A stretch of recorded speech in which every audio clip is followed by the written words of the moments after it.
In the age when the gods of the north still whispered in the winds, there was born a man whose name would echo through the sagas like the call of the raven over the fjords. Leif Erikson, son of the infamous Eric the Red, was not destined to merely live in the shadow of his father's fiery legacy.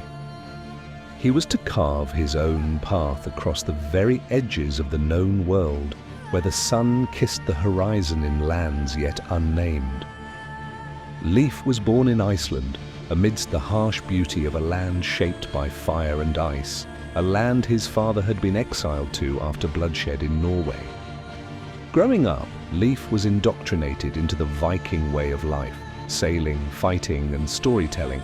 But unlike his father, Eric the Red, whose name was synonymous with the blood of vengeance, Leif was drawn to the mysteries that lay beyond the mist-shrouded seas. His childhood was filled with tales of distant lands, of dragons sleeping beneath the sea, and of islands where the sun never set. These stories, told by skalds under starlit skies, fueled his imagination. The sea called to him not with the promise of plunder, but with the lure of discovery. When Eric the Red was exiled again, this time from Iceland for further killings, he discovered Greenland, painting it with words of lush pastures to attract settlers.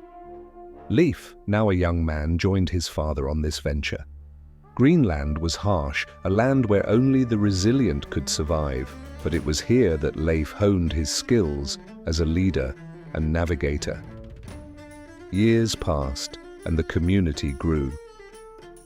But Leif's eyes often wandered to the horizon, dreaming of what lay beyond. It was whispered among the settlers that there were lands to the west, glimpsed by a wayward sailor named Bjarni Herjolfsson, who had been blown off course and seen shores unlike any in Greenland. Leif's chance came when Bjarni's tale caught the ear of many, but it was Leif who decided to follow this whisper of destiny. With the blessing of his father and the gathered resources of the community, Leif prepared for a voyage like no other. He chose a crew from among the bravest and most skilled men who shared his vision of adventure over mere conquest. They set sail in the year 1000 aboard Gudrid, named after his mother, a ship that was both a vessel of exploration and a symbol of the home he carried with him. Their journey was fraught with peril. Storms tested their resolve, and the unknown waters whispered of their possible doom. Yet, Leif's leadership, marked by calm resolve and an almost mystical intuition for navigation, kept them on course. Days turned into weeks, and finally, they sighted land. It was green and lush, unlike anything they had seen before.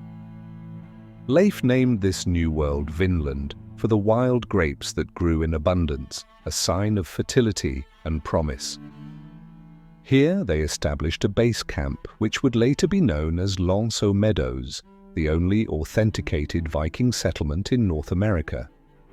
Exploration of this new land revealed timber, furs, and further signs of life, but also the presence of native peoples. Leif's approach was one of caution and respect, unlike some of his kin who might have seen these lands and peoples strictly through the lens of conquest. He initiated trade, exchanging iron for furs, gaining both resources and knowledge, setting a precedent for peaceful interaction. However, not all encounters were peaceful. Leif's brother Thorvald, who later visited Vinland, clashed with the natives, an event that would sour relations. Leif, hearing of these events upon his return to Greenland, understood the delicate balance needed in new lands. His vision was not just of temporary gain, but of establishing sustainable relations. Despite this, Leif's time in Vinland was not without personal tragedy. During one exploration, they met with a storm, and one of his men was lost to the sea. This event, while tragic, only deepened Leif's respect for the land and its unpredictable nature. Leif's journey back to Greenland was filled with tales of Vinland, tales that would inspire further voyages by his siblings and others. His return was not just with tales, but with resources that would aid Greenland's community, from timber for shipbuilding to furs for trade. Leif's status grew. He was now known as Leif the Lucky for his successful journey and the wealth he brought back. He converted to Christianity, influenced by a shipwrecked priest he had encountered in Vinland, further shaping Greenland's future. He married Thorgunna, a woman from the Scottish Isles, blending cultures even in his personal life. Leif became a chieftain in Greenland, ruling with wisdom and fairness. His legacy was not just in exploration, but in governance and the introduction of new ideas and technologies from his travels. He built a church, one of the earliest in Greenland, symbolizing his dual legacy of Viking warrior and Christian leader. As he aged, Leif often looked westward from the cliffs of Greenland, knowing that beyond lay a land he had only begun to touch. His stories, passed down through generations, became part of the Icelandic sagas, most notably the Saga of the Greenlanders and the Saga of Eric the Red. Leif Eriksson's name would fade from common memory for centuries, only to be rediscovered in the modern era through archaeological finds and renewed interest in Viking history. His journey to Vinland would be recognized as the first European exploration of North America, predating Columbus by nearly 5 centuries. Today, Leif is celebrated not just for his voyages, but for what they represent: the human spirit's drive to explore, to understand and to connect across the vast expanses of our world. Monuments stand in his honor, a day is named after him, and his story continues to inspire adventurers and scholars alike. The saga of Leif Eriksson is not just about one man's journey, but about the spirit of an entire age. It's a narrative that intertwines the harsh realities of Viking life with the dream of discovery.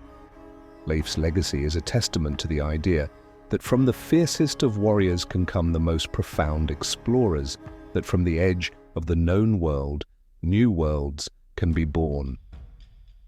In the annals of history, Leif Eriksson stands as a beacon of exploration, his life a saga that reminds us that the true voyage of discovery consists not in seeking new landscapes, but in having new eyes that see beyond the horizon, beyond what is known, to what could be.